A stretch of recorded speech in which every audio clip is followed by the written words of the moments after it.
Assalamualaikum warahmatullahi wabarakatuh. Ananda kelas 12, kita bertemu lagi dalam kelas fisika. Pada kesempatan kali ini kita masuk ke materi baru yang masih berhubungan sebenarnya dengan penjelasan materi pada pertemuan sebelumnya. Materi sekarang yaitu adalah listrik arus bolak-balik, di mana penggunaan listrik arus bolak-balik ini bisa kita rasakan dan mungkin sedang kita rasakan pada penggunaan arus listrik PLN, sebagaimana yang terdapat pada gambar berikut ini. Sekarang kita lihat apa itu arus bolak-balik. Arus bolak-balik adalah arus listrik yang arah dan masanya senantiasa berubah terhadap waktu dan dapat mengalir dalam dua arah. Mana yang dikatakan berubah? Ini ya, berubah terhadap waktu. Arusnya juga berubah terhadap waktu. Arus bolak-balik diperoleh dari sumber tegangan bolak-balik seperti generator AC. Ini sudah dijelaskan pada pertemuan sebelumnya, yang bekerja berdasarkan prinsip hukum Faraday. Arus dan tegangan bolak-balik dihasilkan oleh generator listrik merupakan persamaan sinusoidal. Tandanya persamaan sinusoidal, bentuk grafiknya seperti ini. Nah, grafik sinus dengan frekuensi F, di mana nilai I sama dengan IM dikali sin 2Pi dikali FT ditambah fase. Ini fase ya. Terus sama dengan IM dikali sin 2Pi FT, ini nilainya sama dengan omega T, di mana omega ini ada nilai 2PF tambah 90 derajat. Kemudian nilai V yaitu sama dengan Vm dikali sin 2Pi dikali FT atau sama dengan Vm dikali sin omega T, di mana omega ini nilainya adalah 2Pi dikali F, sama dengan yang di atas, mana dua ini kita namakan sebagai persamaan arus dan tegangan bolak-balik. Keterangannya adalah I ini adalah kuat arus listrik, sedangkan IM kuat arus listrik maksimum. V adalah tegangan listrik, Vm adalah tegangan listrik maksimum. T waktu, F frekuensi, dan omega ini adalah frekuensi sudut. Ini penjelasan yang sudah dijelaskan pada pertemuan sebelumnya,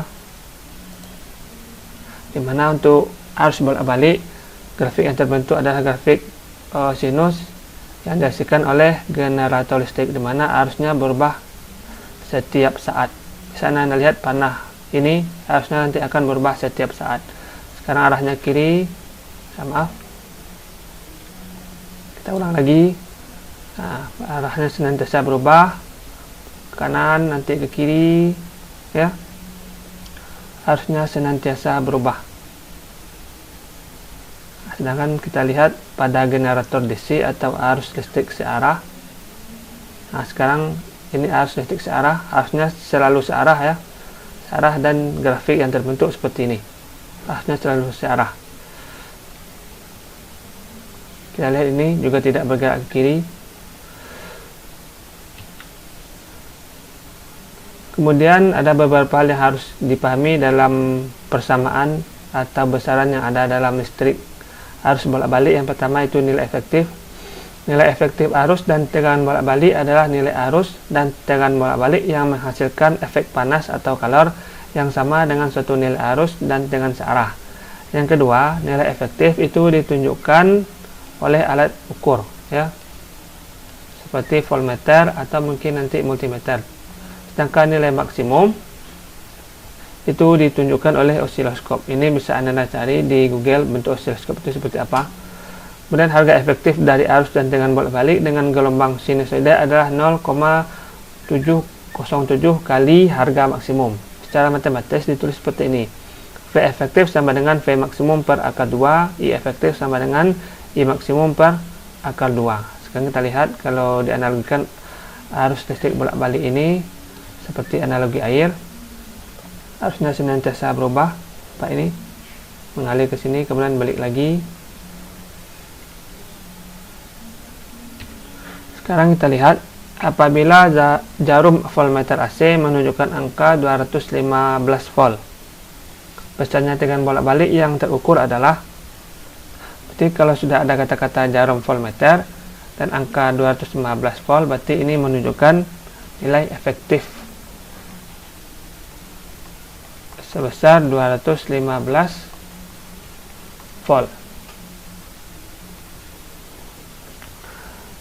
Besarnya dengan bolak-balik yang terukur, berarti yang ditanya adalah nilai Vm. V efektif nilainya sama dengan Vm per akar 2, maka nilai Vm sama dengan V efektif dikali akar 2. V efektif nilainya 215, akar 2 sudah dibuatkan di atas, ini lupa tanda akarnya 1,4. Maka tegangan yang terukur adalah 215 dikali 1,4, ini sekitar 301 volt. Ya, harus hati-hati jika ada kata-kata seperti ini dan ditunjukkan angka, berarti ini adalah nilai efektifnya. Sekarang kita lihat bentuk-bentuk rangkaian yang ada pada listrik arus bolak-balik. Pertama yaitu rangkaian resistif murni atau rangkaian resistor murni. Jika sebuah resistor diberi tegangan bolak-balik, arus listrik dan tegangannya sefase. Hal ini dikarenakan nilai tegangan dan arus akan mencapai nilai maksimum atau minimum pada waktu yang bersamaan. Kita lihat mana yang nilai maksimum dan minimum mencapai waktu bersamaan. Ini I, ini minimum, maksimum, yang V-nya juga begitu, sama-sama minimum dan mencapai nilai maksimum pada waktu yang bersamaan. Kemudian sampai ke bawah lagi supaya mencapai nilai minimum, itu juga waktu yang bersamaan. Dan gambarnya seperti ini sebuah resistor dihubungkan dengan sumber tegangan AC. Dari persamaan ini didapat nilai efektif sebesar I efektif sebesar V efektif per R, kemudian nilai IM atau nilai arus maksimum itu sebesar Vm per R. Ini sudah dijelaskan pada pembahasan sebelumnya. Berarti arus efektif ini adalah nanti arus yang terukur oleh alat ukur. Sekarang kita perhatikan gambar berikut ini. Sebuah resistor yang dihubungkan dengan sumber tegangan AC. Jika R sama dengan 40 ohm, ini 40 ohm. Vm sama dengan 200 volt. Dan frekuensi sumber 50 Hz. Besarnya arus yang melalui R pada saat T sama dengan 101 per 150 sekund adalah, dari ini bisa kita buat yang diketahui, R sama dengan 40 ohm, kemudian nilai Vm sama dengan 200 volt, kemudian nilai F sama dengan 50 Hz. Yang ditanya besarnya arus yang melalui. Kalau ini yang ditanya adalah nilai I. Untuk mencari nilai I, kita butuh IM sin omega T. IM ini perlu kita cari dulu, ya. IM sama dengan Vm per R, di mana nilai IM sama dengan Vm-nya 200, R-nya adalah 40. Maka nilai IM nilainya adalah 5 ampere. Kemudian karena di sini tidak ada nilai omega, yang ada hanya R, Vm dan F, maka ini juga kita cari. Omega ini nilainya seperti yang sudah dijelaskan pada pembahasan sebelumnya sebesar 2πf, di mana nilai F sudah diketahui nilainya adalah 50 Hz, 50, maka nilai omega sebesar 100 pi radian per sekon. Maka kalau kita buat lagi, I sama dengan IM sin omega T, maka nilai ini kita masukkan 5 sin omega nya 100 pi, T nya mana? T nya yang sudah diketahui ini, 1/150 sekon.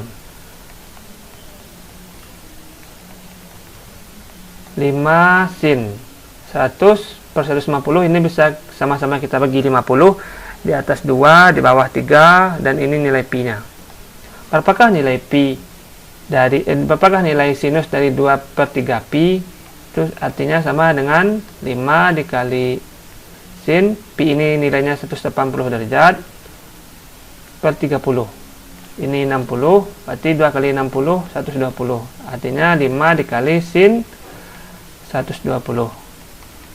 Ini sudah Anda pelajari ini di kelas 1 atau kelas 2 sekarang, mungkin pada pelajaran matematika trigonometri, maka nilai sin 120 itu nilainya sama dengan sin 60, itu setengah akar 3. Maka nilai I pada rangkaian ini adalah sebesar 5/2 akar 3 dengan satuan ampere.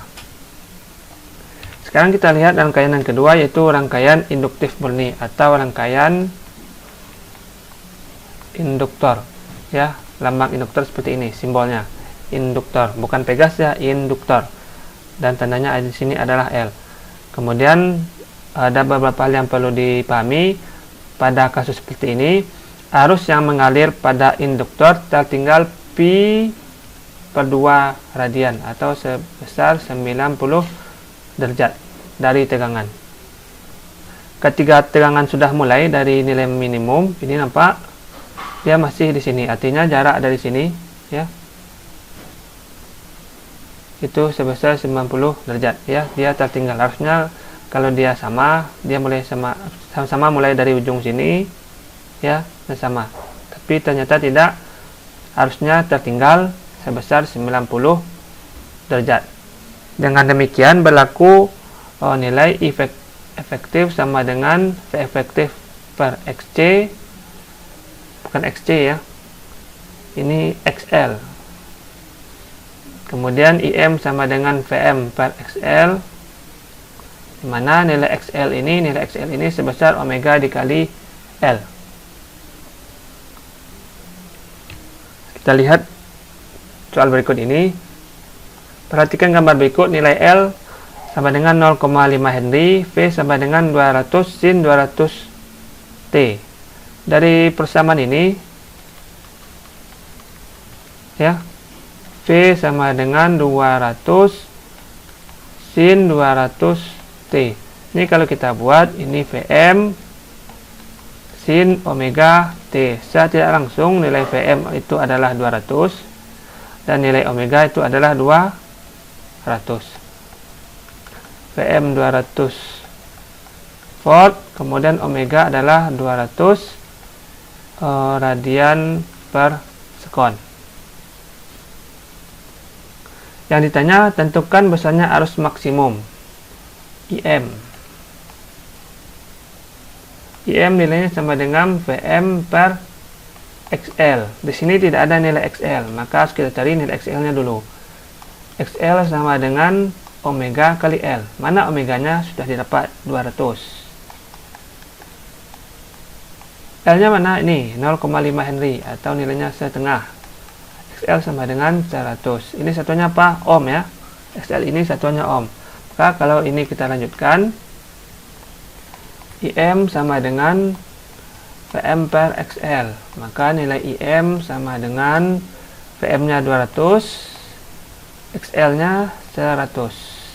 Maka nilai IM adalah 2 ampere.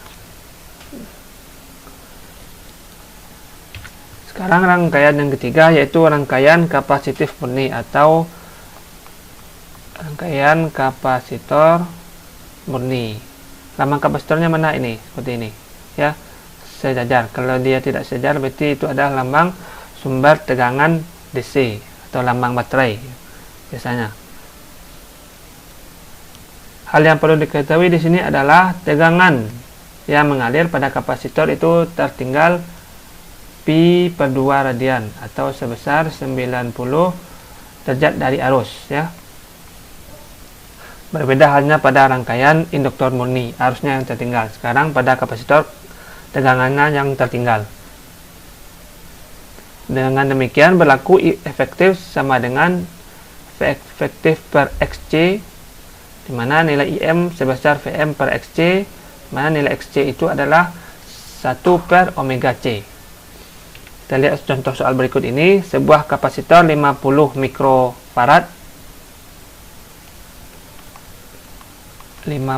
mikrofarad dihubungkan dengan tegangan AC. Kuat arus listrik yang mengalir memenuhi persamaan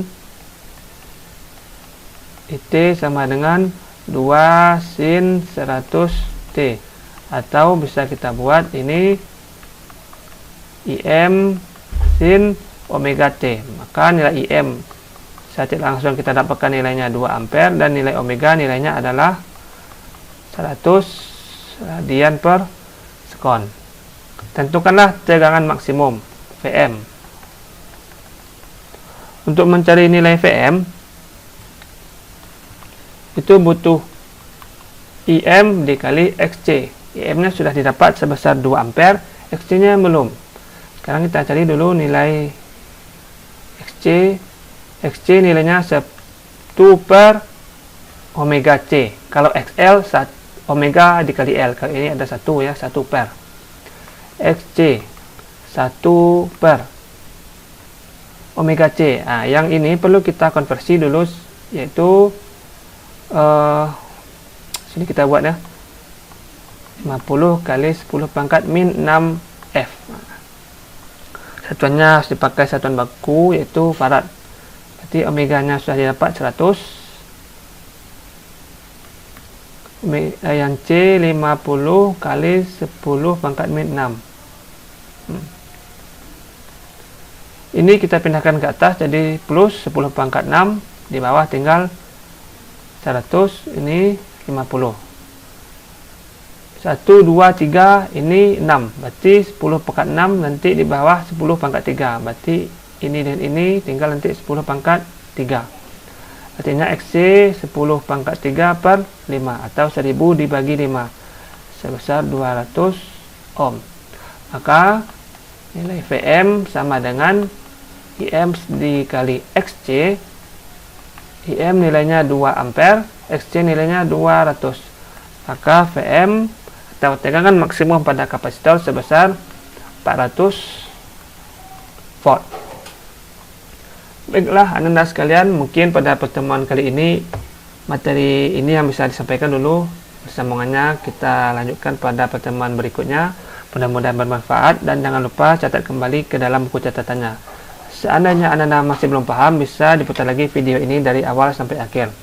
Mohon maaf atas segala kekurangan. Terima kasih atas segala perhatian. Jaga kesehatan. Pak Sudahi. Assalamualaikum warahmatullahi wabarakatuh.